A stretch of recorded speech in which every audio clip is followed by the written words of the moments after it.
So how do you think your life would be different if you woke up this morning and your mind stayed on spirit and you moved powerfully throughout your day, their spirit, knowing that spirit is within you, that it's spirit that is doing the work, that you put your full faith and trust of this spirit within you, the greatest power that there ever shall be, that you trust yourself and you trust the vision that you hold for your life, that there is something that's pulling you forward that's greater than you.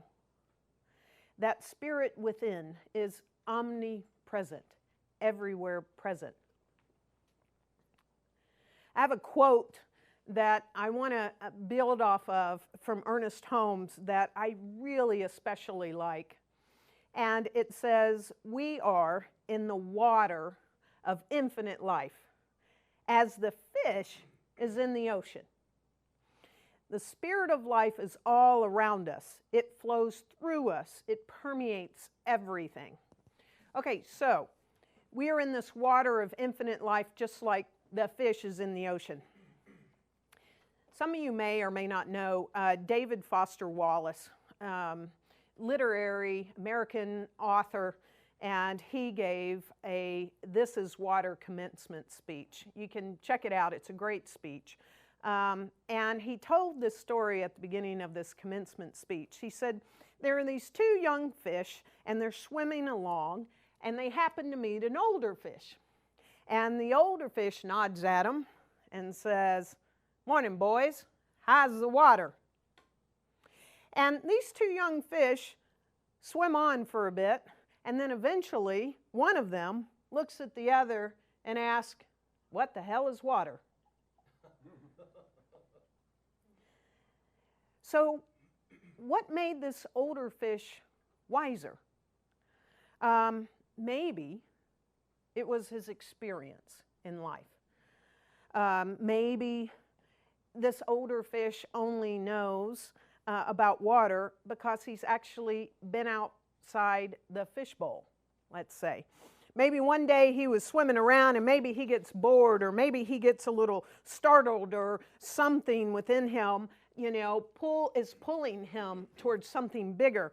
And maybe he decides, well, I'm gonna go for it. For whatever reason, he swims up to the edge of this fishbowl with like tremendous sprint, and he jumps out of the water, and he's flopping around on the counter now, and he's like, "What the heck is this?" And this is air. And then somebody happens to come along and sees him laying there on the table near suffocation, laboring for every breath, and like his gills are getting drier and he's getting closer and closer to death. Doesn't sound real good, does it? And the person scoops the fish up and puts him back in the fishbowl. And he goes, "Oh, this is water." So the message of this fish story is that often the most important realities are the hardest to see, are the hardest to talk about, and the hardest to live from. You see, sometimes we're not really realizing and recognizing that we're in the water, that water is everywhere present, that this divine oceanic substance, as I like to call it, is everywhere, and it means it's within us.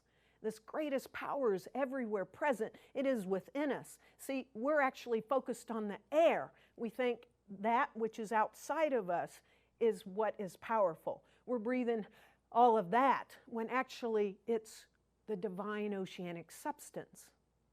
It's this divine source of life itself.